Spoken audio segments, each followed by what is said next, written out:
اللہ الرحمن الرحیم الصلاۃ والسلام علیک یا سیدی یا رسول اللہ وعلی آلک واصحابک یا سیدی یا حبیب اللہ اللہم انزلہ المقعد المقرب عندک یوم القیامہ۔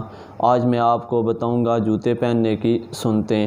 حضور صلی اللہ علیہ وآلہ وسلم نے ارشاد فرمایا کہ جب کوئی شخص جوتے پہننے تو اس سے پہلے ان کو اچھی طرح جاڑ لے۔ حضرت ابن عباس رضی اللہ تعالیٰ عنہ فرماتے ہیں کہ آپ صلی اللہ علیہ وآلہ وسلم نے ارشاد فرمایا کہ جس شخص نے زرد رنگ کے جوتے پہنے وہ ہمیشہ خوشی دیکھے گا جب تک ان کو پہنے رکھے۔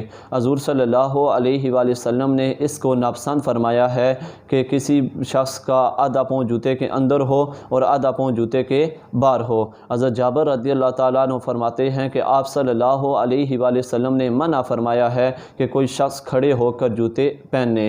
ایک پاؤں میں جوتے پہننے کو بھی حضور صلی اللہ علیہ وآلہ وسلم نے منع فرمایا ہے۔ اگر جوتے ہوں تو دونوں پاؤں میں پہنے، اگر ایک جوتا ہے تو پھر اس کو رہنے دیں۔